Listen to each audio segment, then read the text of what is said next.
podcast is sponsored by Dr. Alan Jacob. If you would like to sponsor an episode of the podcast, which is $360, you can click on the PayPal link in the show's notes below, or Zelle or Chase QuickPay, svarmchatter@gmail.com, information in the show's notes below. And if you would like to support the podcast in any way, you can do so, even a lower number, the same ways, PayPal, Chase QuickPay, Zelle, whatever. Also, this podcast, so what I'm recording now will be better audio quality than the podcast episode itself, because the episode was recorded before. Now the Svarm Chatter, we've kind of improved the audio quality, the software, the microphone, the equipment, and other stuff. So if you appreciate that, or you really hear a difference, let me know. You can email me, svarmchatter@gmail.com.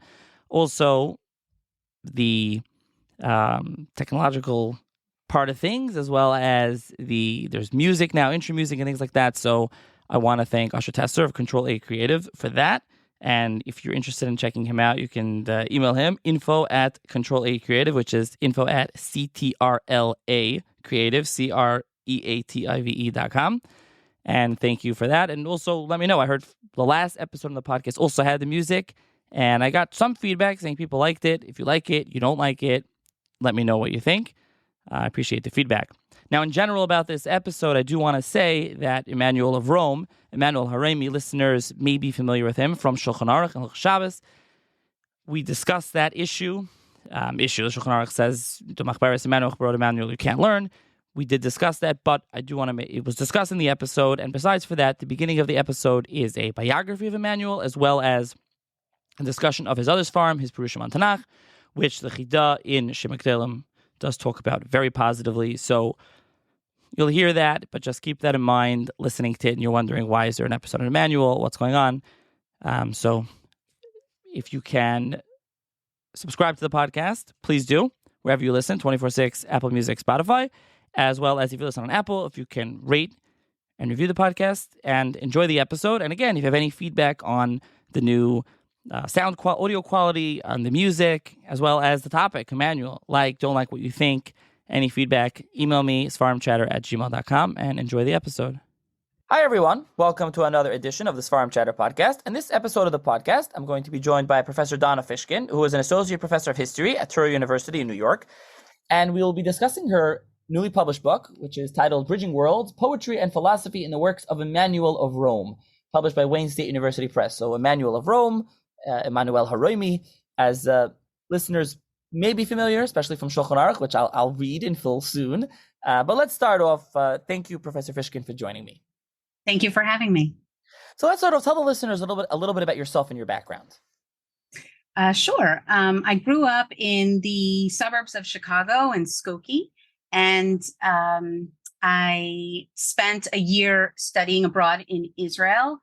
And after that, I came back and attended university at Barnard College in New York, and continued on for my PhD at NYU, where I studied with professors Robert Chazen and Brigitte Bedos-Razak. And I was first introduced really to serious study of the Middle Ages and found my interest in Italy. Okay, which is something that, as listeners of the podcast probably know at this point, I have a great interest in Italy. So when I saw this book, and this is something on Immanuel, who is a fascinating figure, I said that's going to be perfect for the podcast. So how did you specifically become interested in Immanuel? I mean, how did that happen?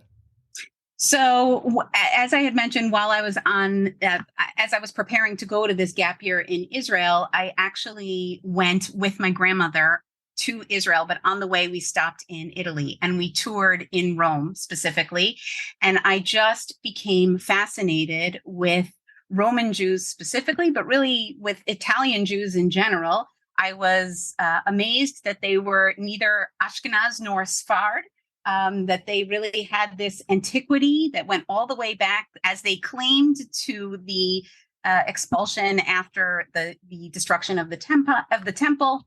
And I was just fascinated by them. And then when I got to graduate school, and I knew that I wanted to study Jews of Italy because I had started researching them and realized that there really was not that much written about medieval Italian Jews in English, I started to look around for topics that interested me, and then I found Macheberes Immanuel, which is Immanuel of Rome's poetic anthology. It's a collection of all his poetry in Hebrew, and I just fell in love with his language. I found him to be funny and witty and smart, and the references, the biblical references were interesting, and he used biblical references in an interesting way. And then the final chapter that we'll talk about, the Macheberes HaTofet V'HaEden, which is all about his celestial tour, his journey in hell and heaven, really just captured me in a way that I was not expecting. And so once I started to work on him more closely, I decided to really devote myself to study of Immanuel's works. So I think we have to start off, I have to read Shulchan Aruch, because this is Immanuel's claim to infamy or fame, whichever way you want to take it. And you mentioned this in the book, which is in Arachaim, Shin Zayin, Hilchas Shabbos. This is Sifteh Zayin. The Race of Cairo says, Melitzas u'mishalim shel sichas chulin, Melitza and mishalim of chulin, so parables, v'divrei cheshek, with love, I guess, kigoin, Sefer Immanuel, like, for example, Sefer Immanuel, v'chein, Sifrei Melchamas, so war, I guess he's talking about Josephus and others. Issur likros behem b'Shabbos, you cannot read it on Shabbos, it's issur. The af b'choil issur, even during the weekday, you're not allowed to. Misham Moshev Leitzim, because of Moshev Leitzim. V'oiver, and what do you over? Misham al tifnu el elilim, leitifnu el midaitchem, u'b'divrei cheshek ikasu misham migri yetzer hara. Those are yetzer hara. Misha chibur and misha yatik v'intzar chlemer matfisin machtimas arabim. He says it's machtimas arabim. So there is, this is Shulchan Aruch. Now, interestingly, also, by the way, the Magen of Rome says, so I think this gets into going to bowl games and things like that and whatever. We're not going down that whole road, but this is in Shulchan Aruch. I do want to mention, I didn't look through the whole sugya, so again, if someone does want to listen to any more of the podcast, they don't want to hear about Immanuel, okay, I understand, but I will say that the Chavas Yair has a sefer called Makar Chaim, and this is his sefer on Shulchan Aruch, that it was printed by Mechon Yerushalayim. For manuscript, it's kind of a commentary on Shulchan Aruch. And he says, "Going say for Immanuel, I'm just going to read you. The Makar Chaim says, "Hisnatzl ma'oid badoy kedei lahatzil kuloi." Try. I think I'm not sure exactly he's referring to himself, but he said he tried very hard to save the work. He says, "V'ayim asher kasavti b'kontreisim, masher kasav singer b'kiva afloi b'sefer ben sira afloi b'huv b'milam al yosef arachnu sham." So I couldn't find where he's referring to. I'm not sure. Maybe a listener knows, but just one of the Gedolei Achronim just talking about that he's trying to save it. So I'm just going to point that out. There's more to say. But we have to at least mention that right here in the beginning. One more thing I want to mention, then Professor Fishkin, I'll turn it over to you, what you have to say, because you do talk about this in the book. I do want to mention one thing that you mentioned in the book, and I think it's very important when it comes to Immanuel, being that, especially in the beginning, we're going to be talking about Immanuel's bio.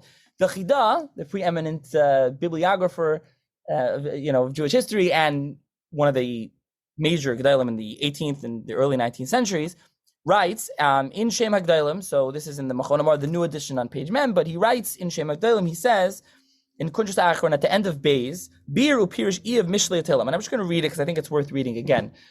He says, Shemati she'amru balei ha-Prussian, he doesn't say who he's quoting, should be Eiv, when you read Eiv, Job, Yikra Adam Pirish Ralbag, V'yirvat Samanu, and it'll quench your thirst. So you should read Ralbag. Mishlei, when you learn Mishlei, who should you read? Yikra Pirish Immanuel. You should learn Immanuel. That's the commentary that you should read on the Mishlei. Ubetehillim Yikra Pirish of David Kimchi. And on Tehillim you should learn Radak. The Esnach Simon. I'll give you a simon for this to remember this. Svas Emes Tikon Load. Emes Rosh Tevis E of Mishlei Tehillim. Those are the three. Load Rosh Tevis Levi Immanuel David Vehem Kisidron. So that, and then he goes on. I'll just read it already. We say the Doris Kasav. They say the Doris says Chil Halprin, Rabbi Immanuel Mishpachas Hatzifroni, which we'll talk about. V'chulu v'chi Rapirish HaTorah v'Sefer Shirim Hagam Sheyesh Anoshim Sheftafsu. So they say Doris says even though there's some people that are not happy with him, that's how he puts down this whole thing. Now he says Ad Kalashon Edafon Chesam Beis V'Aniat Tzoyer Kasafti Love. Now says the Chida Begillion. He says I wrote in my Seder Doris Anoshim Tafsu. What do you mean Anoshim? Kim Rabban Shal Yisrael Moran Hakadosh. HaKadosh, B'Shulchan Aruch Aruch Siman Shun Zayin Sifteh Zayin Ayin Shem Dvar HaKadosh. What do you mean? The Race of Cairo says. What do you mean? Anoshim. It says V'ayin B'Sifrei HaKatan Machzik Bracha B'Kuntres Achron Aruchayim Sham Iz Esfarim Mutarim L'Kum Shabbos B'Chel Ayin Sham. So you can look up in the Chida. I don't want to get us into the whole thing off track of here. But the thing that is fascinating to see is that we'll talk about Immanuel's commentary on Mishlei. The Chida says, just regarding Immanuel, when you learn Mishlei, you should be learning Immanuel. So we'll talk about the Macheberes Immanuel, which is what Rabbi Simcha is talking about, not the commentary, but this is anyways fascinating. Okay, after all that, I spoke a little bit long over there. Professor Fishkin, what do you have to say? I mean, you talk about the Rabbi Simcha, the Shulchan Aruch, the Chida's commentary, Shem Magdalim, etc. Absolutely. Well, first of all, I would like to say that I think, Nachi, you've issued a wonderful challenge for the audience, which is that we don't have a critical edition of Immanuel of Rome's commentary on Mishlei. So if anyone out there is looking for a worthwhile project, let me assure you that you will have pretty rewarding work in front of you, I would say. And there would be plenty of people who would be very grateful for this effort. So that would be the first thing that I would say about that. But in general, when we think about the ban, which I think is very interesting because the ban comes about 200 years after Macheberes Immanuel, Immanuel's poetic anthology, was actually written. So when I think about this ban, what I think about is how it is really a testament to the popularity of this work so far after it was actually written. And we know that this is the case also because of the manuscript history. There are not only 10 independent manuscript traditions, which show us that there were at least 10 different ways of writing and collecting this book, but there are also 2 incunables. Incunables are books that are, or incunabula, are books that are printed within the first 50 years of the printing press. So there are 2 separate editions of incunables of Macheberes Immanuel. So what that means is that this was an incredibly popular book. Now, in terms of the divrei cheshek, of the erotic verses, or of the, what we would call maybe the romantic themes, I would say they certainly are there. They're not the majority of the work. They exist amidst a kind of, a plethora of other topics and themes. And some of them are actually lifted from earlier poets. So, for example, some of Immanuel's meditations on love are taken directly from Abraham Ibn Ezra's poetry. So I don't think that Immanuel, is more, I guess we could say that Immanuel expresses himself in a less honorable way than other poets when it comes to women and to areas of romance. But I do think that Immanuel's poetry was far more popular than that of the other poets. And in fact, there's a professor, Dvorah Bregman, who writes about this when she talks about why Immanuel's specific form of love poetry was not copied. It starts to appear again in Italy in the 1600s or so, or 1700s later on, meaning there's a big gap between Immanuel's writing of love poetry and then when it reappears in Italy. And what she says is not that it's really about the kind of conservative sensibility, but that Immanuel's poetics are really difficult to imitate.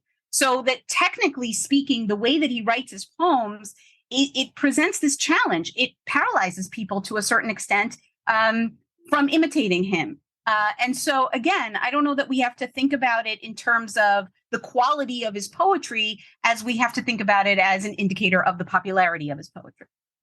Which is a really interesting point. And as you say, you have the manuscripts, and that's why he ended up that, and Sefer Milchemes, also Josephus and other things that are popular end up in there. I just wanted to mention, we had to discuss that. And like you say, it's very interesting. The Chida says you should be learning, these are the 3 Svarim that you should learn on these 3 Svarim.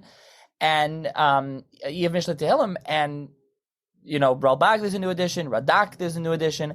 There's no new edition of Immanuel. I believe the commentary Mishlei was in Incunabula as well. It was printed, I think, before 1500. I think in Naples. It's now today. I have a facsimile edition done by Magnus, Hebrew University's press, a couple of decades ago, probably at this point. And it's a facsimile, a poor facsimile, and in the beginning of it, there is like a little, in a new print, they did some sort of introduction, but it's impossible to get a hold of. It's not around.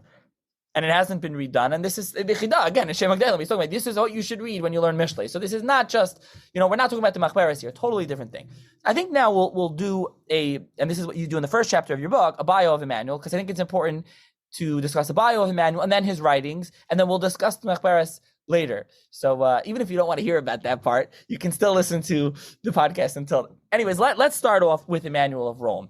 When was he born? And there's issues with this, obviously, as you discussed. It's very hard to figure this out. But when was he born? What's his biography? So it's a great question. We don't know exactly when he was born. We don't know exactly when he died. We don't know very much information about him. And the reason that I say that this is an issue is because scholars in the past who have studied him have taken his poetic anthology, which it consists of 28 chapters of poetry, and they've mined it for biographical data. And while this is attractive and tempting and has produced a number of theories about his life, I also find it to be a little bit of an unreliable methodology, because poetry by its very nature is a literary fictional genre. And even Immanuel himself talks about the limits to which a poet can go in writing poetry. And so basically what he says is poets can exaggerate the truth, but they really shouldn't make people who are alive dead, and they shouldn't make people who are dead alive, which is kind of an interesting boundary point if we want to think about it that way. But so just to give you an example, the beginning of his final chapter, this 28th machberes, starts with, "After 60 years of my life had gone by." Now, this chapter is based on a work of Italian poetry that I'm sure we'll discuss later on in this conversation. And what historians or scholars have done is basically they take that number 60 and they run with that in terms of his biography. So because Immanuel wrote in this chapter, "After 60 years of my life had gone by," everyone assumes that he wrote this particular chapter at age 60. And to get to his birth date, what they do is they take the date where the Italian poem was published and they subtract 60 from it. And that's how they arrive at a birth date for Immanuel. But it's based entirely on Immanuel's own writing. It's not based on any kind of what we would call scientific method in terms of data collection. And there's lots of other examples of this too. Immanuel has samples of letters that he includes in Macheberes Immanuel. And so you'll see comments like, "Immanuel was the community scribe for Rome." Again, maybe it's possible that he did this, but we have no proof of that. We have no evidence of that. And so to just assume these things on the basis of poetry that he wrote, again, is not the best, I would say, is not the best methodological approach. Now, the flip side of that, unfortunately, is a very impoverished biography. I can't tell you exactly when he lived, exactly when he died, exactly where he lived. What I can tell you is that he definitely is alive during the 14th century. There was a letter, he wrote a letter, or there exists a letter that says that it's from Immanuel to a Rabbi Hillel. And scholars always assume that that meant Hillel of Verona, who had spent a lot of time in Capua and some time in Rome, and then ended his life likely in Forlì, and is assumed to have died somewhere in the 1290s. So because this letter was written to a Rav, or addressed to a Rav Hillel, scholars use that also as another way to date his lifetime, and said that Immanuel was alive in the 1290s, and then from that period kind of calculated forward and calculated backwards. The thing with that is that when I started working on that letter, I actually found an earlier manuscript version of that letter that does not have Rabbi Hillel as the addressee. So in my mind, that really knocks Hillel of Verona out of the discussion of Immanuel's lifetime, and that allows us to place him a little bit later, fully in the 14th century, fully in the 1300s. Another piece of evidence that I found actually in the Vatican Library is a deed of sale that was issued in the city of Fermo. Fermo is a city in the region of Italy called the Marches, or Le Marche. It's on the Adriatic coast, so on the eastern coast of the Italian peninsula. And Immanuel, in Macheberes Immanuel, in the introduction, he says, I was in Fermo, and that is where I wrote this collection, these Macheberes. And so in the Vatican Library, there's this Nach, Nevi'im, Ktuvim, prophets and writings that has a deed of sale in the front of it that says that Immanuel ben Shlomo sold this book to somebody else in the city of Fermo. And the date that's given is 1395. So it's a pretty late date, but what this date has sort of allowed me to think about is what would happen if we took Immanuel and put his lifetime squarely in the 14th century. So really in the 1300s.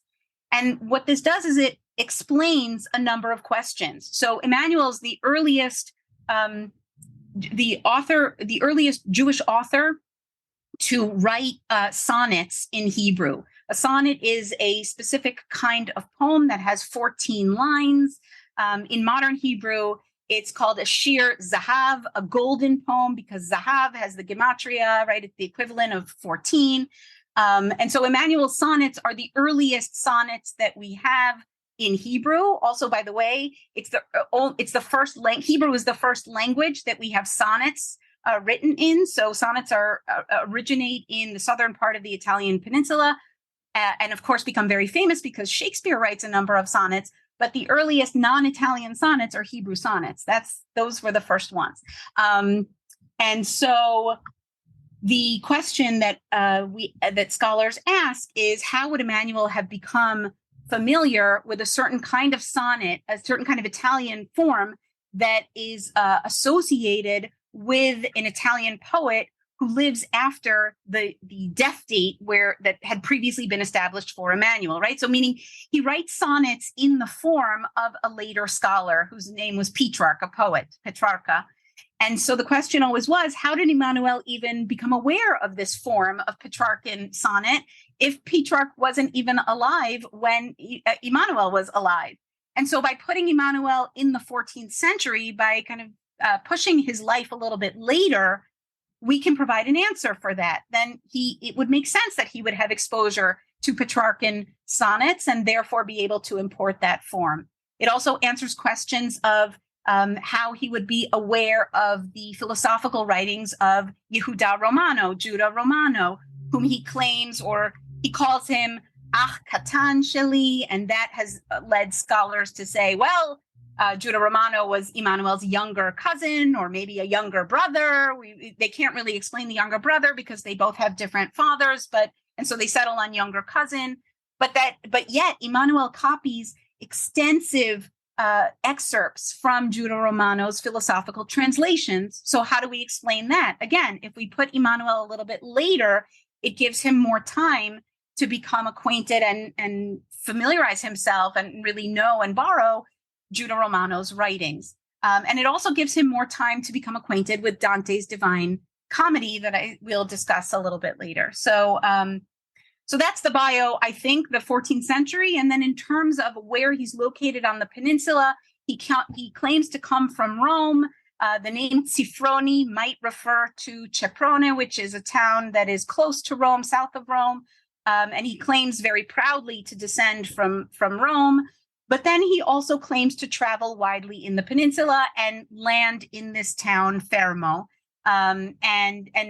He mentions towns around Fermo in the neighboring province of Umbria as well. And so it's very likely that he was on both sides of the peninsula. I would say both the Mediterranean side, but also on the Adriatic side.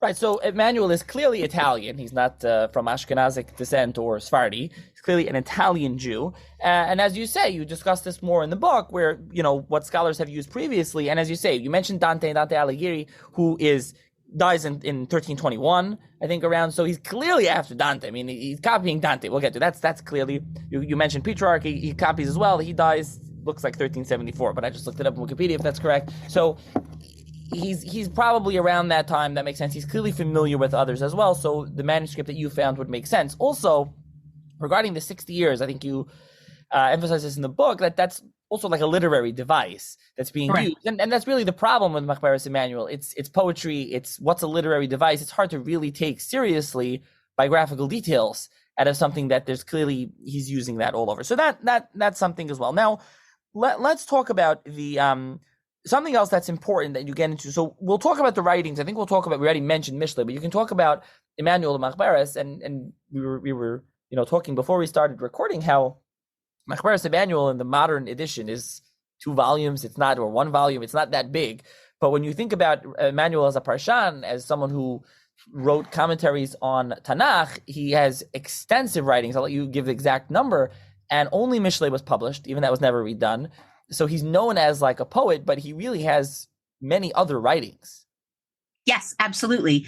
He's got lots of other writings. So in terms of his Pirushei Tanach, in terms of his biblical commentaries, he's got 2 different types of biblical commentaries. One of them is the philosophical commentary on a complete book. And there are 13 books of commentary that have never, as you've said, Nachi, have never really been studied closely, do not exist in a critical edition. So this includes all 5 books of the Torah, Job, Eov, Mishlei, Tehillim, so Sifrei Emet, right? So Job, Proverbs, and Psalms, the 5 Megillot, so Esther, Ruth, Lamentations, Eicha, Kohelet, and Song of Songs, Shir Shirim. And then he also has fragmentary, so those are complete commentaries that exist in manuscript form, and they're complete books of commentary. In Macheberes Immanuel, again, so this is another example. In Macheberes Immanuel claims to have commented on all of Tanach, all 24 books of Tanach. And truthfully, we did not know if this was the case or if this was just perhaps another one of his claims.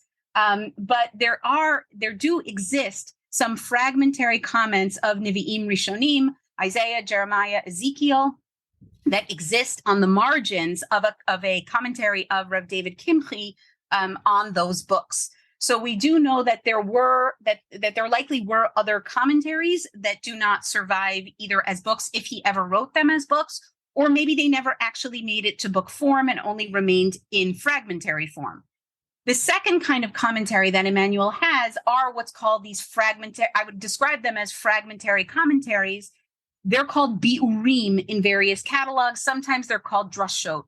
And these are really interesting because there are a number of these. There are probably about 15 manuscripts containing these bi'urim or drashot, and they're fragmentary. It's like a paragraph commentary on a verse, a page long on, a few verses. And it could be from Tanach, from the Bible, but it could also be from the Mishnah. It could be from Pirkei Avot, for example, from the Ethics of the Fathers. It could be, and then included in these bi'urim are 2 of the longest bi'urim, 2 of the longest commentaries, one on wine that's preserved from the days of creation. So Yain Mishumar Misheshek Imei Breshit. And the second one is on Para Aduma, on the red heifer. And actually, I just finished writing about this. This is a fascinating drasha, I think it's a drasha, honestly. I think it's a sermon, because what's so interesting about the Para Aduma comment is that it is entirely different from what he writes about the Para Aduma in his Bamidbar commentary, in his full commentary on Numbers. And so having these 2 different commentaries or comments on the red heifer really allowed me to think about what are the differences between these commentaries and how could that explain or illuminate something more about his life. Because again, in Macheberes Immanuel claims to have preached publicly. He claims to have given drashot on Yom Kippur, for example. But whether that is true or not, again, we can't know. But what is interesting to me about this Para Aduma drasha or Para Aduma comment is that it does have the hallmarks of being a sermon. And so I would feel slightly more comfortable with that assertion that he, gave these sermons given this comment. So there's this whole work of commentaries, and if you want to quantify them in terms of pages, you're looking probably at 6,000 manuscript pages worth of commentaries. So really, this very robust and prolific accumulation of writings. And then in addition to that, there are also two other books that he wrote, one on the shapes of the letters of the Hebrew alphabet, and another one on grammar. And this one is called Even Bochan. It's actually also a fascinating manuscript, and it's mentioned by the Renaissance philosopher Yochanan Alemano as the ultimate text to use when you want to study Hebrew grammar. So what it does is it goes through Nevi'im, it goes through the books of the prophets, and uses various examples from the prophetic books to answer questions about grammar. And so that's just another kind of writing that he has. So as we see, Immanuel is known as a poet, and he's most famous as a Hebrew poet. And he also, by the way, wrote Italian poems. There are a number of Italian poems that still survive from him. But in truth, if you look at the sum total of his writings, you can see that the parshanut, that the commentary is very important to him. And also throughout the poetry, he constantly references the commentaries, even in, really highlighting them in that final chapter of Macheberes Immanuel in HaTofet V'haEden, in the Eden part, the heaven part of his celestial tour. So first of all, you mentioned Alemano. Rabbi Yochanan Alemano's commentary on Shir Shirim, I think Cheshik Shleim, was just published completely a few years ago. The Idra press, it was an academic press in Eretz Yisrael. So Alemano was the Rebbe of Pico della Mirandola, I believe, is it, amongst other things to point out about him. And so a couple of things about Immanuel. First of all, he says over 6,000 pages, but as we'll probably mention here, it's not all original. He also was lifting from other sources as well, which is important to point out. But I just want to ask two questions before that. First of all, are any of these manuscripts in his own hand, or these are just copies? No. So, also, when you say there's a philosophical commentary, I think that's something that we really should pick up and discuss, and that has to do with Rambam and Rambam's impact on Italy and the Italian peninsula as a whole. Say Italy, there was no Italy at the time, the Italian peninsula. So you can talk about what the philosophical what that means, a philosophical commentary, but also what was the Rambam's impact on Italy and the Rambam's impact on Immanuel. Sure. So the Rambam wrote the Guide of the Perplexed, which is I guess we can call it a philosophical work, for lack of a better way to describe it, in 3 parts, right? And what the guide really concerns itself with for a major part of the work is biblical exegesis, how to read the Bible. So the first part of the guide really concerns itself with definitions of words, right? What do words mean, and what about words that have a multiplicity of meanings, right? How do we deal with those words? And then later, throughout the other sections of the guide, what Rambam does is he identifies specific stories or specific excerpts from the Bible that, when read allegorically, reveal truths that are scientific or philosophical in nature, right? Now, Rambam never did this or never used this methodology for an entire book. But what he does is he sprinkles enough of these examples, enough of these partial examples throughout the guide to really stimulate an entire class of disciples, we can say, that then set themselves to the task of glossing the Tanach using this methodology, but focusing on entire books. So what Rambam begins sort of in this piecemeal way is taken up by the translator of the guide, Shmuel ibn Tibon, for the book of Kohelet, for the book of Ecclesiastes, where he really produces this very extensive commentary that not only reveals the scientific and philosophical truths underlying the book of Ecclesiastes, but it also goes off on all sorts of tangents about other ideas, about other theories, bringing them into conversation with various verses in the biblical book. So what Shmuel ibn Tibon really begins here is a whole new genre of Perush, of commentary, where the entire book is understood to contain a philosophical message that could be unearthed through an allegorical reading of the verses and of the book itself. And so this is very influential on Immanuel in terms of his approach to the Bible, to biblical study. Now, what's interesting about Immanuel's commentaries is that he is on the biblical one, the ones of the Torah. He has, it's very interesting because he has the text of the Torah, right? And that's followed by the Targum in Aramaic, by the Aramaic translation.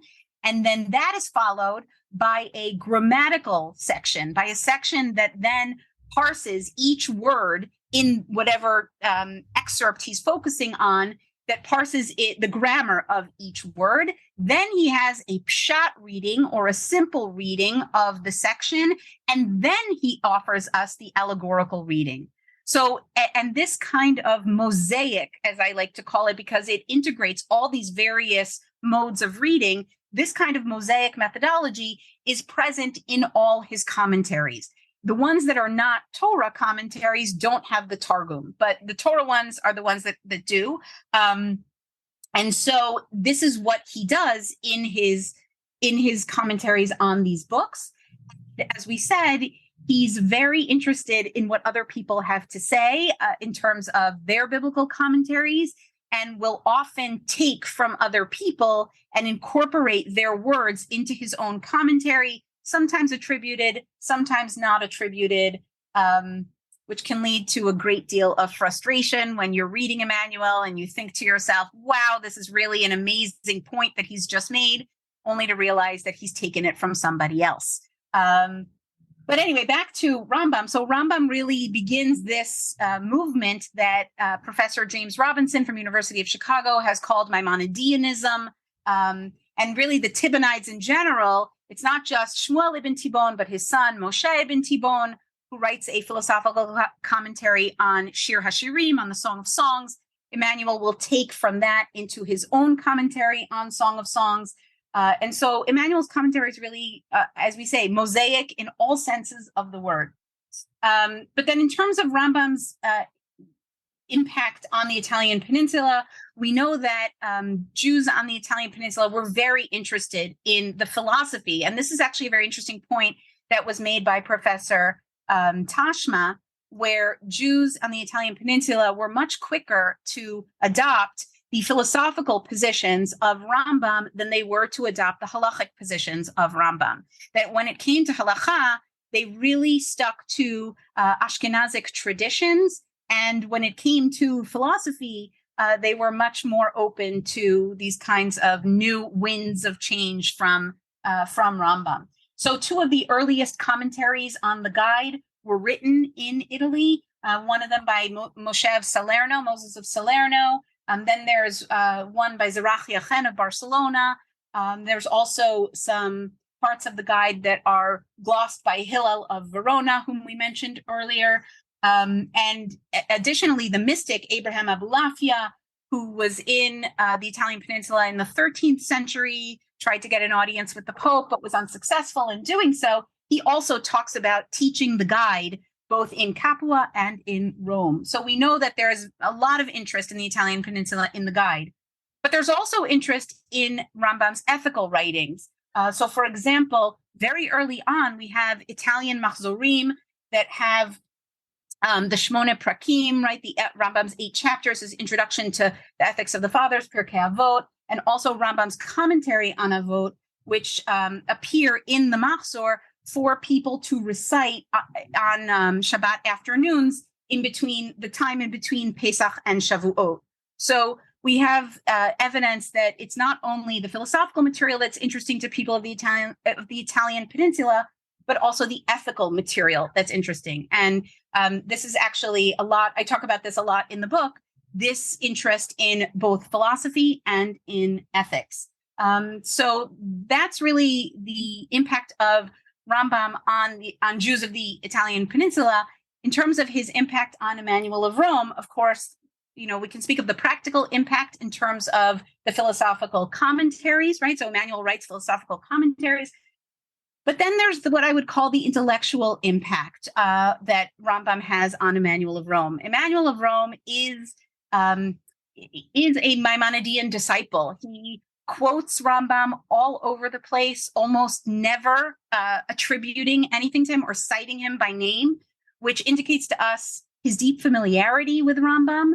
And in addition to that, he also writes extensively about what happens to the soul after death. So his understanding of the human soul, of the rational intellect, of the various parts of the soul, all of that is informed by Maimonidean positions on the soul.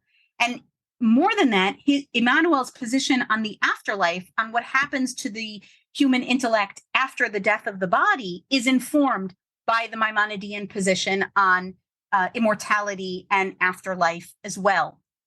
And that's part of what I argue in this book as well, that when Immanuel is writing a poetic tour of heaven and hell and envisioning heaven and hell as these very physical spaces, that there's this inherent tension between the fact that he's writing that in poetry and in his philosophical commentaries, he keeps affirming the Maimonidean position that there is no hell, that there is no heaven, that there is no material afterlife, that it's really all about the rational part of the human intellect conjoining or becoming one with what's called the agent intellect, which is perceived as being the lowest of the celestial intellects. So, and the closest that a human being can come to the outer kind of celestial world. So there's a lot there that you said, and this is discussed in the book. You discuss all of this, the bio, the commentaries, you discuss some of the commentaries, you discuss some others, there's a bunch of chapters on this. It's funny, we talk about Immanuel, probably listeners thinking like, where's the machberes? That's the famous part of the poetry, and we've been discussing all the other parts. But I think it's important to discuss the other parts and clarify. I'll mention also, you mentioned the machzer, the Roman machzer, just to be clear, the Italian machzer. Machzer didn't mean like we think today a machzer for Yom Tovim, Yom Noraim. Machzer was year round, so it was a year round siddur. Also, you mentioned the commentary of Moshe Salerno. That's just been published for the first time for manuscript, interestingly, in the new Moreh Nevuchim that was just published. The kind of critical edition, the Macheberes Gedolos, with all the Mefarshim, just the first volume of that, the first 30 prakim. So they did print Salerno's commentary. It's kind of like a inline commentary. I'm not sure, I haven't looked at very much, but it's just been printed, as you said. So let's talk about the Macheberes Immanuel. I think that is what Immanuel is known for, and that is fascinating. So we've kind of alluded to it here and there, but let's kind of set the stage. What is Macheberes Immanuel? How does it work exactly? How is it structured? Sure. So Macheberes Immanuel is as I said, this self-collected poetic anthology. It contains 28 chapters of poetry. And usually when we think about poetry, we think about poems that are arranged in a specific metrical form. And it includes those as well, but that's not the only type of poetry that it has. So when we speak about chapters, the kinds of poetry that are in this chapter is what we call rhymed prose. Rhymed prose are lines of prose, right? So it's not metrically organized. It's not organized according to any sort of meter or number of syllables, for example. But what gives it a cadence and a beat is the rhyme, and it's organized according to it's arranged with end rhyme. So the rhymes flow one from the other, and interspersed in the rhymed prose sections are metered poems. And this is a really interesting combination, because the question that we ask ourselves all the time is this format how the book was supposed to be from the beginning? Or did Immanuel write these little poems originally, and then when he wanted, right, separate from any sort of context, and then when he wanted to arrange them into some sort of anthology, he composed rhymed prose that related to the poems to go around as some kind of context. And this question about rhymed prose and poetry and the relationship between the two of them. There's actually a fantastic new book by a professor, Isabel Levy, called Eros in the Medieval Mediterranean, which really looks at this question of organization in terms of poetry and prose in Hebrew literature, in Arabic literature, and in Romance literature. So it's a really interesting question of how this comes to be. Is this something that originates in this way, or is this something that happens afterwards? And again, we don't know. There is a little bit of evidence that suggests that Immanuel might have written some poetry separate from the Macheberes, and that is a poem that exists, which is a versification of the 13 Maimonidean principles. So I don't know if you know this, Nachli, but there was a big debate in the 1900s, early 1900s, about the poem about Yigdal and who the author of Yigdal was. Because Yigdal, which is this hymn, right, is a versification of the Rambam's 13 principles of faith. And Immanuel has a similar versification poem in his Macheberes Immanuel. It's actually in the fourth Machberes, but it also exists outside in terms of manuscripts. I've seen it outside of the Macheberes. And so it is possible that something, with an example like that, he wrote the poem, composed the poem separate, and then later on added it in. But again, we don't really have really strong evidence in either direction. I would say it's possible that he wrote these poems, but it doesn't have to be.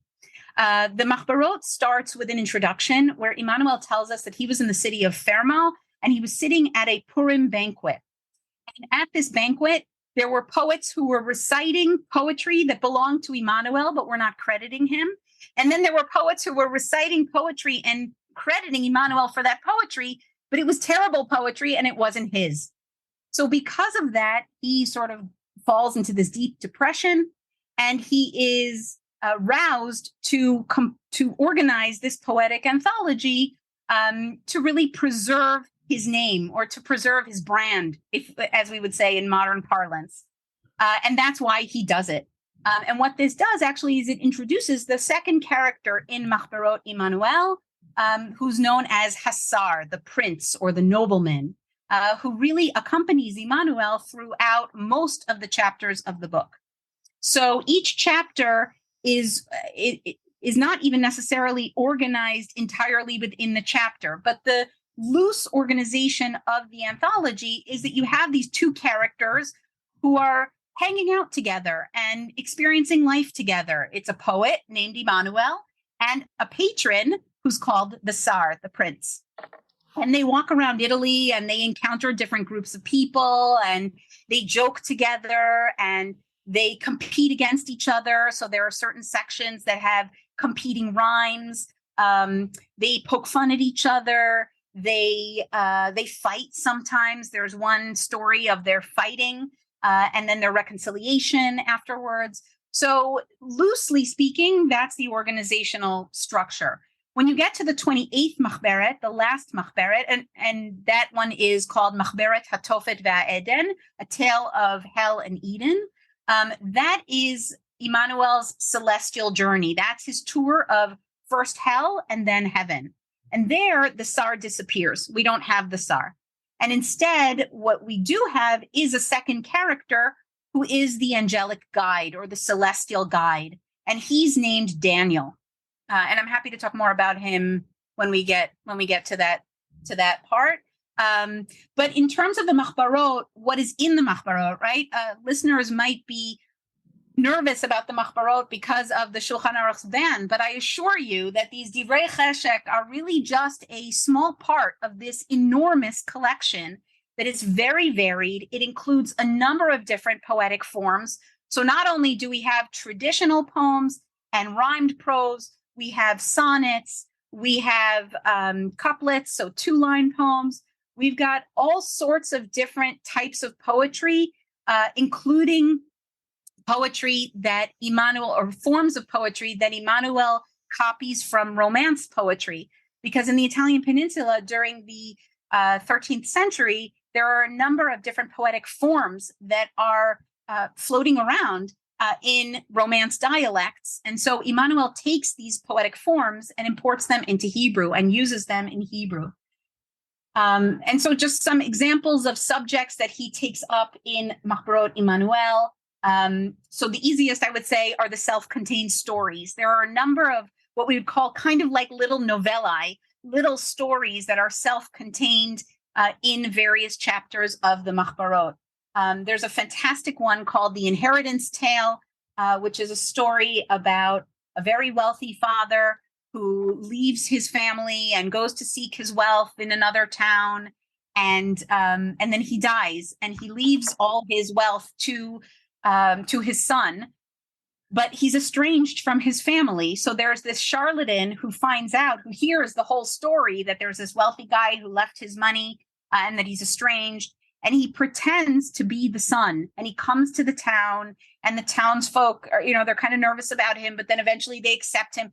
And he's very vocal and performative about his mourning. He's crying all the time, and he's, lamenting the loss of his father, obviously father in air quotes.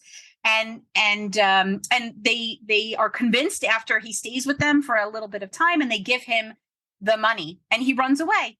And then the real biological son shows up, and he's got the opposite affect, right? Because he's been estranged from his father. So he's very curt, and he's not crying, and he's very composed. And they say to him, "What are you talking about? His son was already here and took the whole inheritance. And you're not the son, surely, because look at you. You're not emotional about the loss of your father," right? So we've got this whole kind of trickster story. So that's just one example of stories. But he's very, I want to say, kind of obsessively interested in the question of wealth and status and money.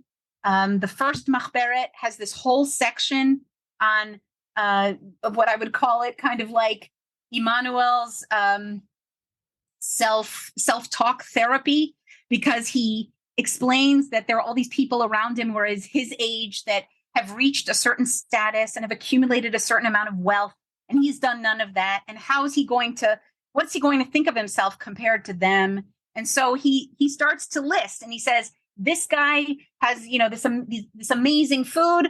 I've written, but who can say that he's written a commentary on Tanach? And this guy has a fantastic horse, but who can say that he's studied all the books of Rambam? And this guy, so he really goes step by step to kind of assure himself that the intellectual treasures that he's amassed are above and beyond the value of the material treasures that this other guy has amassed. And so there's a lot about wealth and money. And of course, we have to think, as a poet who might have made his living through poetry and therefore reliant on patrons, there is a lot of anxiety and fear that you're not going to be able to support yourself through your craft. So it kind of makes sense. There's also talk about proper and improper use of money, and this appears a lot in his Celestial Tour as well. There is a great appreciation for poetry and for literary forms. So as I said, there's a lot of literary experimentation. Immanuel has a letter that, when read forward, conveys shevach, or praise, but when read backward, conveys gnai, or degradation, right? So he's got the same letter with the same words that, when read forward, has one message, and when read backward, has the complete opposite.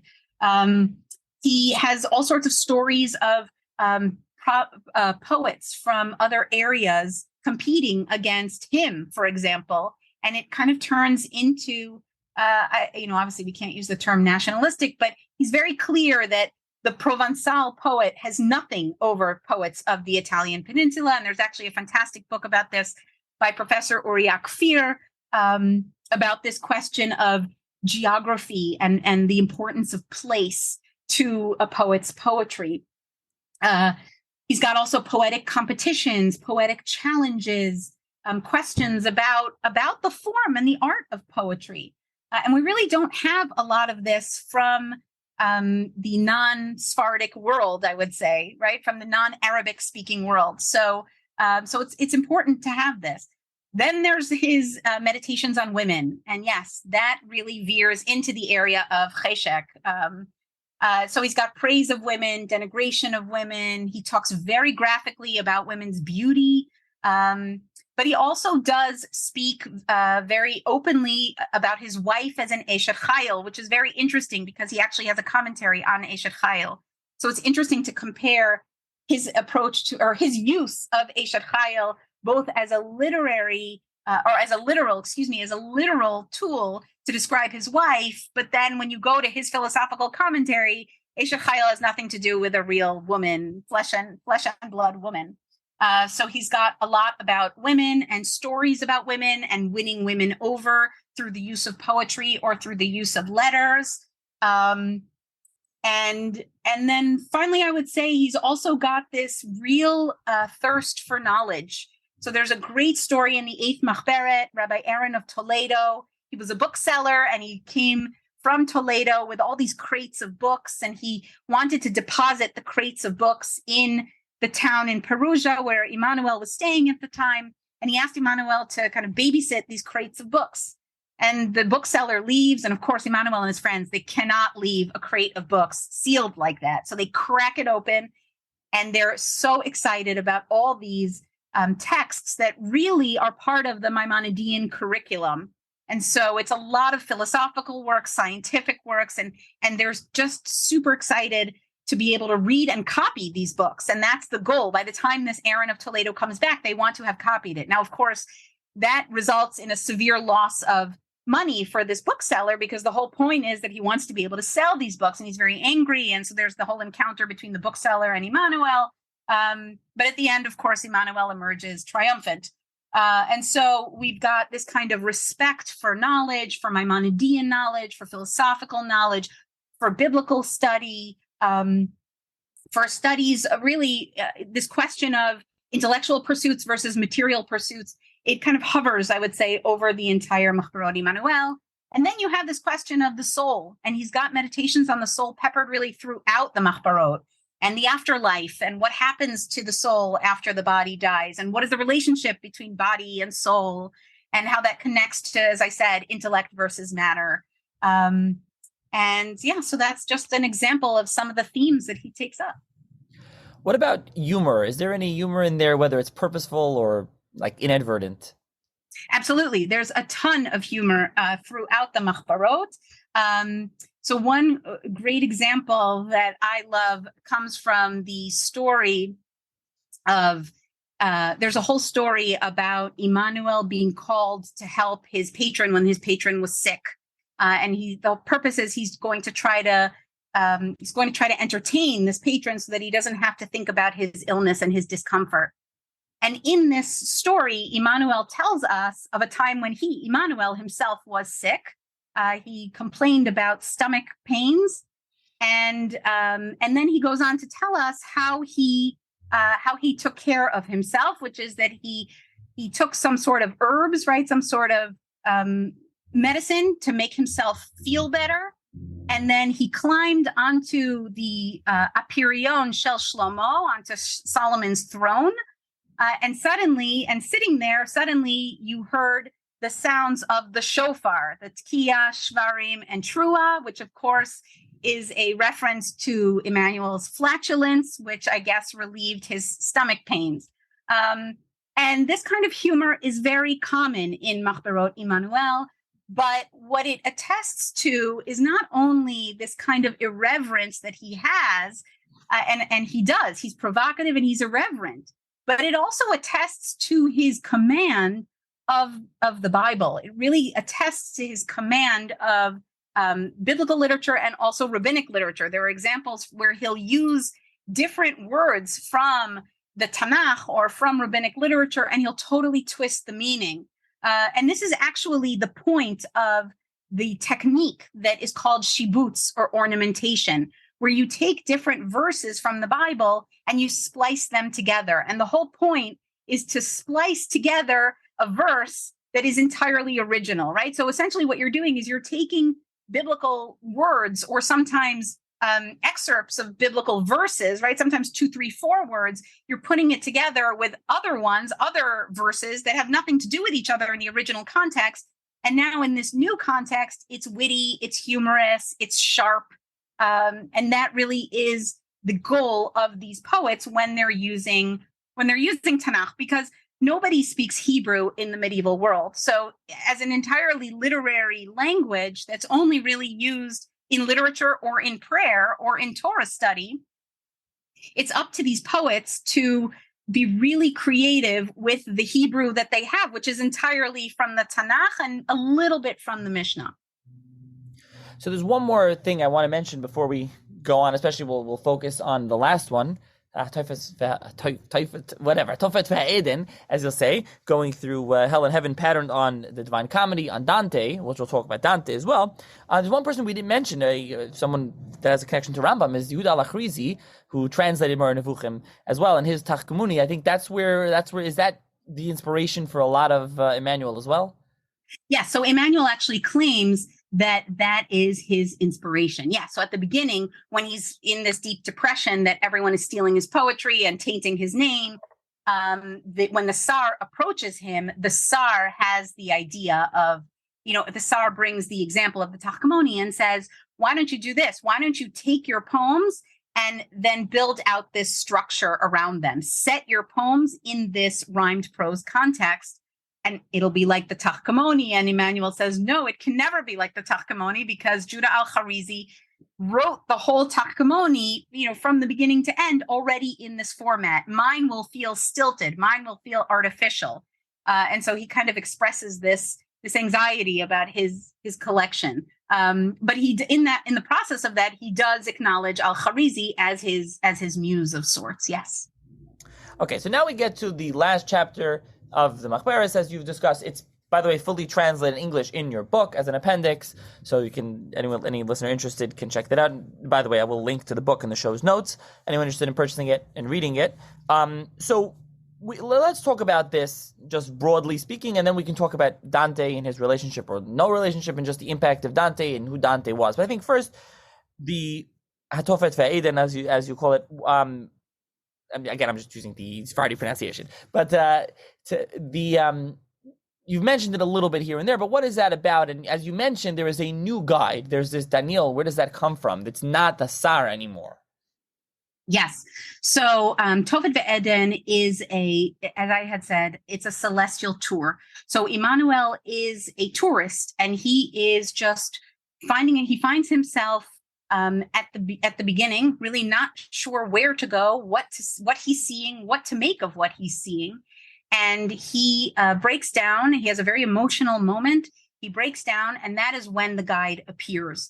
And this guide's name is Daniel. And this is another example of how the biographical stories started to really spin out from Macheberes Immanuel, because what scholars assumed is that Daniel was chosen for a reason. The name Daniel was chosen for a reason.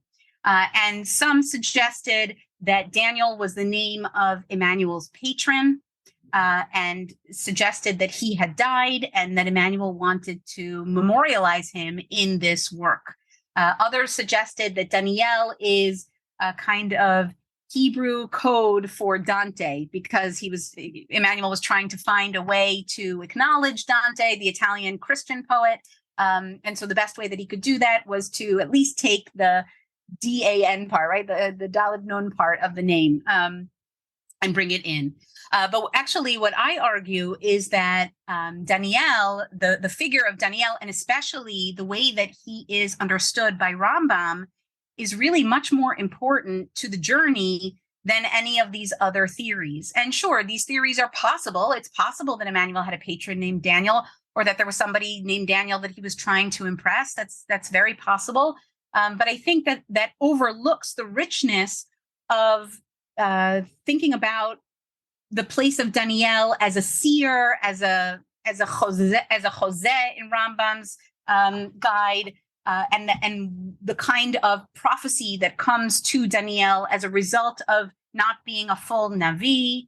And I think that relates to the image that Immanuel is trying to present of himself as a kind of lower seer, visionary of the post-mortem world, that then sends back this message to all his readers, or his listeners, his audience, if we want to call it that, his audience, about what happens to the soul after death.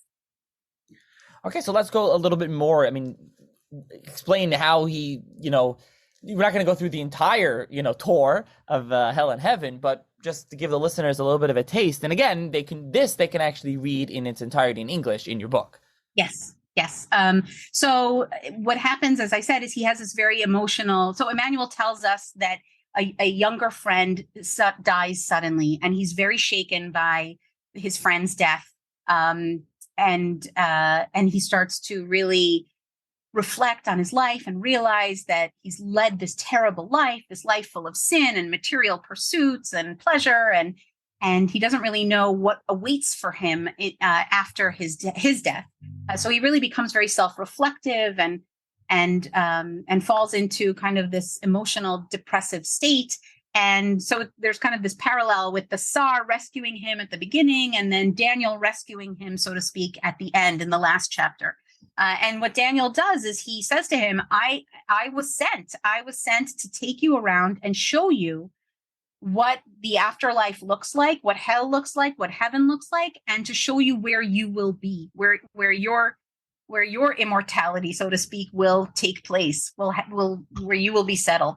And that's what he does. He takes him through hell and heaven. And Immanuel witnesses all sorts of groups of people. In hell, people that are souls, I should say, that are experiencing punishment. And in heaven, souls that are experiencing glory, light, joy, things like that. And Immanuel, in each area that they visit, Daniel is really responsible for illuminating Immanuel, the traveler, the journeyer, illuminating the reasons that these people are suffering in such a way. So what we are able to do is really sort of participate as participants, really as tourists, just like Immanuel, going from space to space in hell and then later in heaven, and encountering the various groups of people that are there, learning what reasons brought them there. Most of the people, I should say, are not named. So this is a very big difference between the Divine Comedy, which was an Italian work, an Italian poem written by Dante Alighieri, as we had mentioned. And so the Divine Comedy is divided into 3 parts. The first part is called Inferno, or Hell. The second part is called Purgatorio, or Purgatory. And the third part is called Paradiso, or Paradise. And so Immanuel models HaTofet V'haEden on the Divine Comedy, but there's no purgatory because it just wouldn't serve his purposes. So we're not going to go into the whole history of hell, heaven, and after post-mortem experiences in Jewish tradition now, but suffice it to say, hell and heaven is where he keeps things. And so Immanuel, whereas Dante has figures that are named, he actually tells us their names, Immanuel doesn't. So we just go from area to area learning about various people, but we don't know who they are. The exception to that is the first part of both hell and heaven. And in hell, it's a collective bonfire of sinners. And when Immanuel wants to know who these people are, Daniel says to them, just look at their foreheads. Their names are engraved on their foreheads. And so here is where Immanuel has the kind of what we would call the typical sinners. This is where Haman is, and Nebuchadnezzar, and all the kind of bad characters from the biblical canon, so to speak. Also, we do have some more recent examples, including the wife of Potiphar. Another example of a woman that's there is Penina for torturing her sister as well. Then, in addition to the biblical characters, he also has some other figures. So ancient scholars, philosophers, among them Galen, Hippocrates, Plato, Aristotle. And then he has a more contemporary figure, the Islamic philosopher, scholar, Avicenna, who commented on the Aristotelian and Platonic traditions in the medieval period. So he doesn't only limit this area to biblical figures, but he also will include more contemporary figures as well. And that's the only area that really has people's names. On the Eden side, the examples of blessed figures whom he finds in Eden are, again, biblical figures that you would think, so the matriarchs and the patriarchs, but then he really is able to praise lots of other people. So this is where he puts Maimonides and Judah al-Kharizi and several other medieval intellectual figures and models of his, role models of his, in addition to the biblical characters. But he also puts in the names of some of his family members, for example. So he has his mother-in-law in here.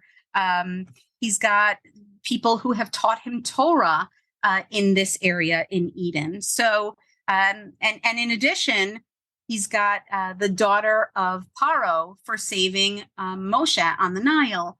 So what we see is that in Eden, not only does he have the names of these biblical and more contemporary characters, but he also does allow non-Jews. He also allows Gentiles to kind of coexist in these blessed spaces alongside Jews. So what kind of read is it when, to give listeners, when someone would go read it now, or you've read it, I'm sure, countless times, to read through this chapter? Like the impact?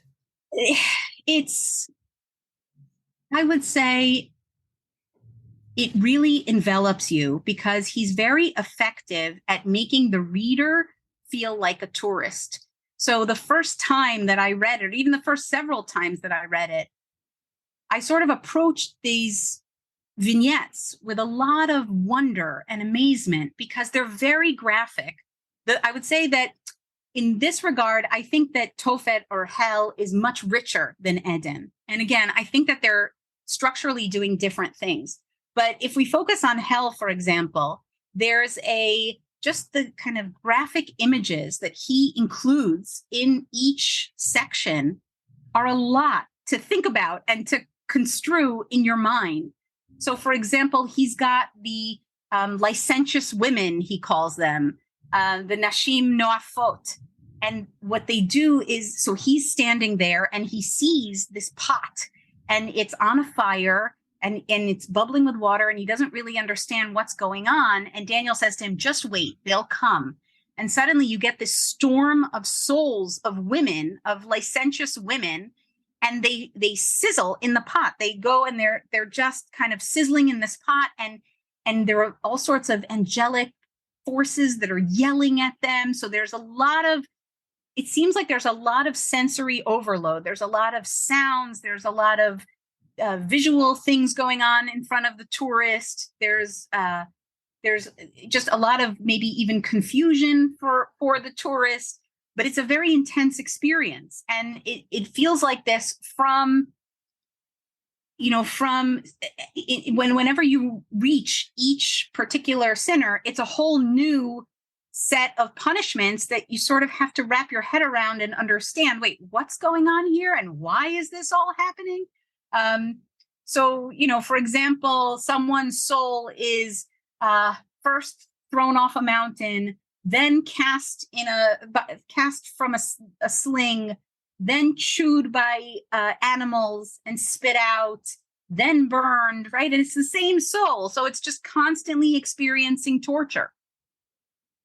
And you really start to wonder to yourself, is there a kind of taxonomy here where certain souls are experiencing certain types of punishment? Where does he even get these ideas of punishment from? So that is a whole separate question, right? What counts as sins? Which punishments correspond to which sins? And it's, as I said, it's a very kind of, to me at least, it's a very enveloping experience. It's intense.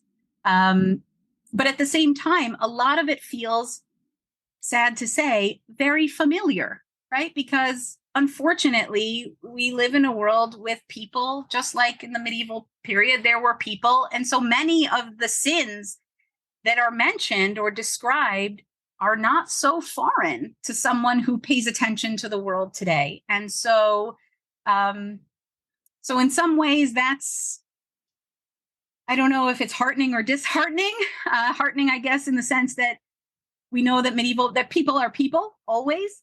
Disheartening in the sense, obviously, that you never want to be witness to a society devolving, and it's just a sad sight to see.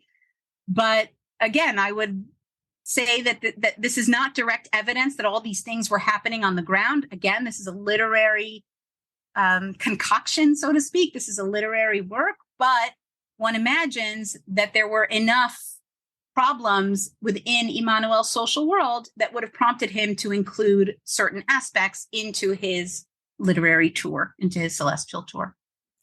So I just briefly want to touch on Dante.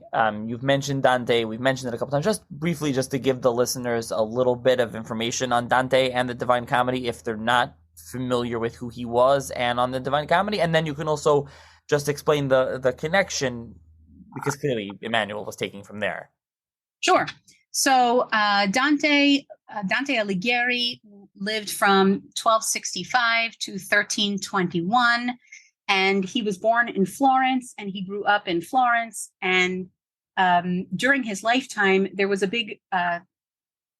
lot of factionalism in the Italian peninsula. There was a big rift between the Holy Roman Emperor, who was physically located in Germany, and between the Pope. And it's complicated, but parts of the Italian peninsula belonged to the Holy Roman Empire, and parts of the Italian peninsula belonged to the Pope. And so they were fighting over control of these various parts. And as a result of that, Dante was involved in local politics in Florence, and his political faction fell out of favor. And while he was on a diplomatic mission, actually, he was forbidden to return back to Florence. And so he lived the rest of his life in exile, and he wandered from place to place. Eventually, he's buried in Ravenna. And during this period of exile or of wandering, that is when he composes the Divine Comedy. He actually doesn't call it divine.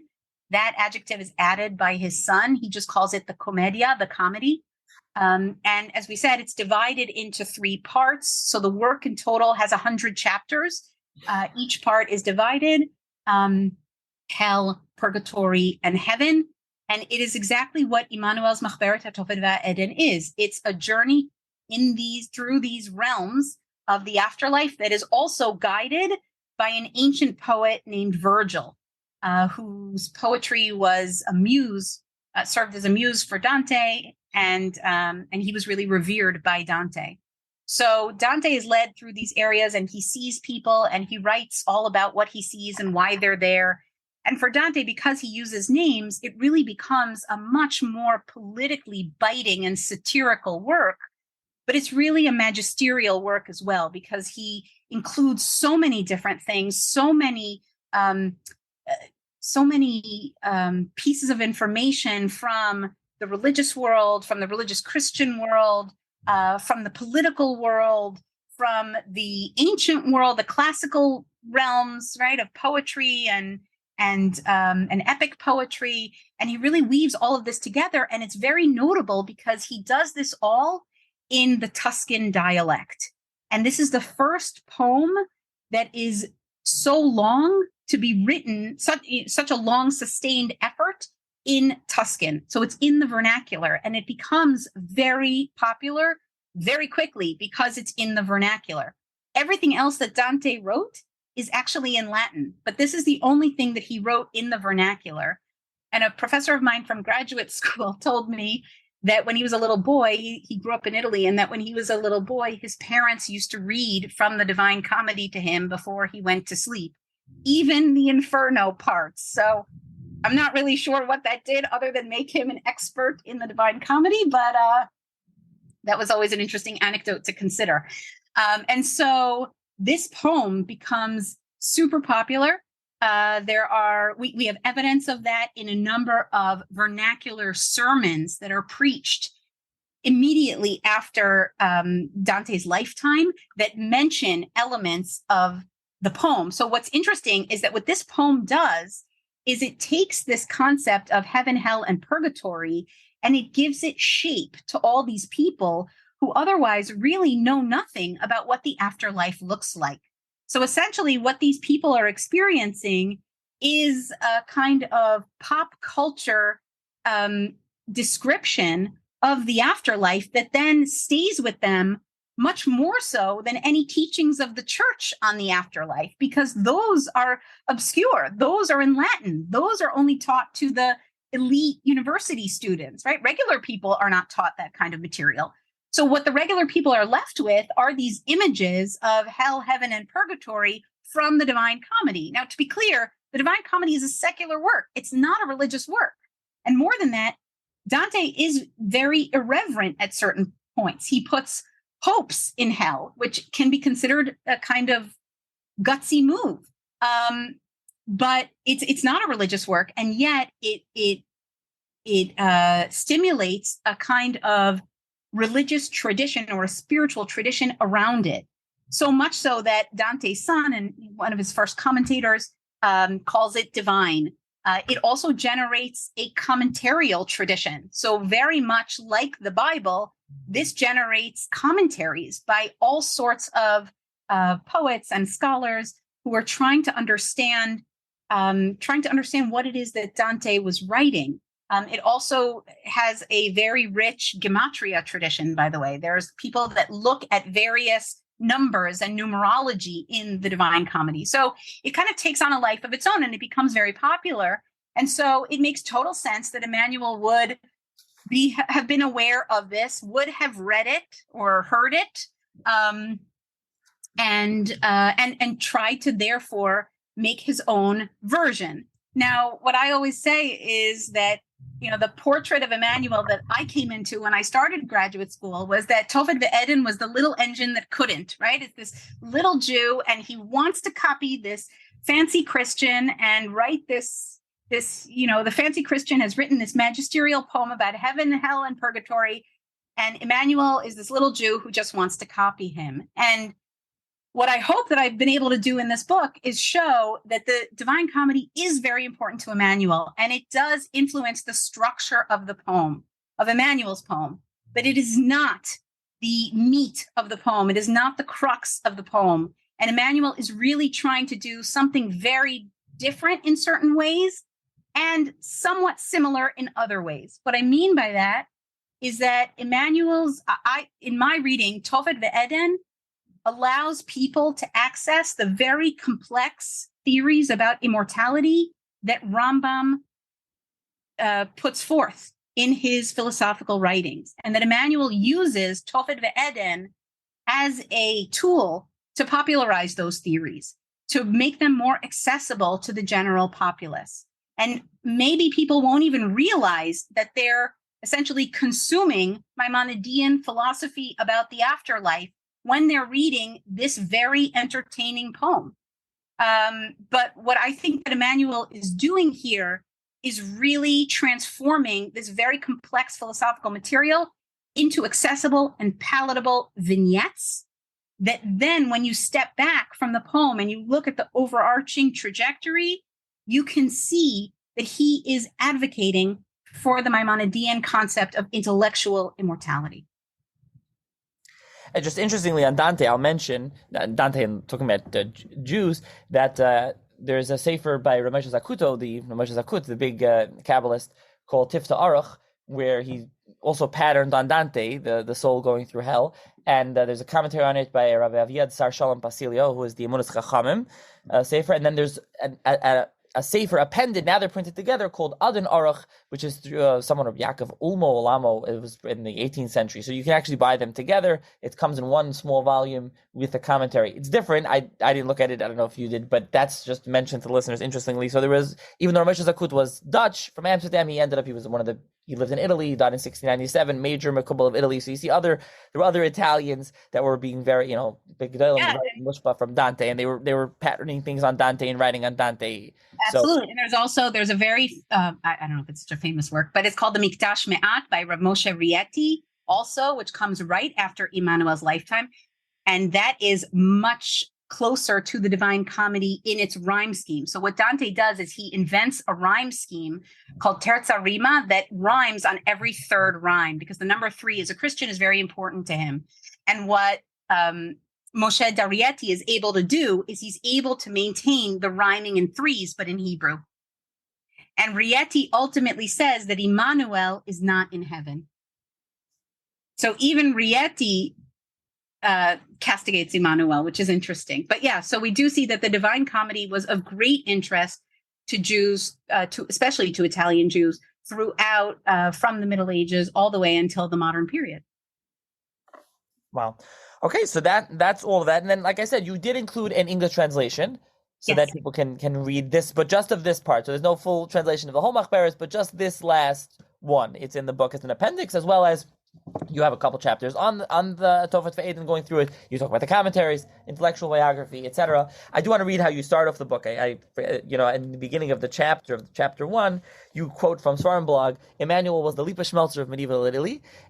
I just had to, put in the book. And then you also quote Immanuel, maybe called the Heine of the Jewish Middle Ages from Graz, who talking about them. But maybe the first reference listeners will enjoy. So just finally, there'll be a link in the show's notes for anyone who wants to purchase it. But why, what do you think, we had this whole conversation, but to a listener, reader today, what would Immanuel speak to them? What would it bring to them if they would read, whether Immanuel or your study analysis of Immanuel? Sure. What I think for anyone who has an appreciation for Tanach, I would say that reading Immanuel is like a fun challenge, because the references to various psukim verses in Tanach are just amazing. That he has combed Tanach and he has used it in all sorts of creative ways. So I happen to think that if anyone has an interest in study of Tanach, you will read Immanuel and you'll be able to spot, the various ways that he is creative. So I think that that's number one. Also, I think that there's he's funny. He's humorous. He has great insight into human nature in some ways. And so I find that very interesting to read and to think about. So I would say that people will certainly enjoy reading him for that. And it's really important to me. This is part of how I got to him, which I think is so interesting, is that when people think about the Middle Ages, and this happens a lot with my students, people think that all Jews in the Middle Ages were Rishonim, right? Everybody was a Rashi, everybody was a Rabbeinu Tam, and that's not the case. Those were the exceptions. Those are the kind of sparkling lights. And so I think that if we expose ourselves to writings that are not necessarily of the very elites, we learn a little bit more about, or we come a little bit closer to knowing more about regular medieval Jewish people. And so Immanuel, I would say, is the elite of poetry for sure.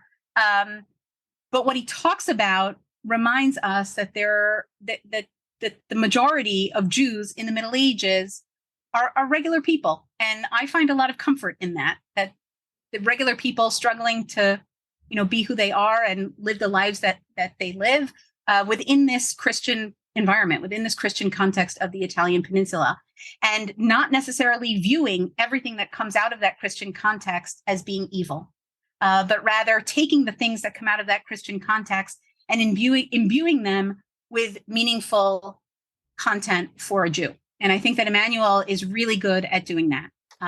So I would say that that's another thing that someone could take out of reading this. Okay, so I'll link to the book if anyone's interested.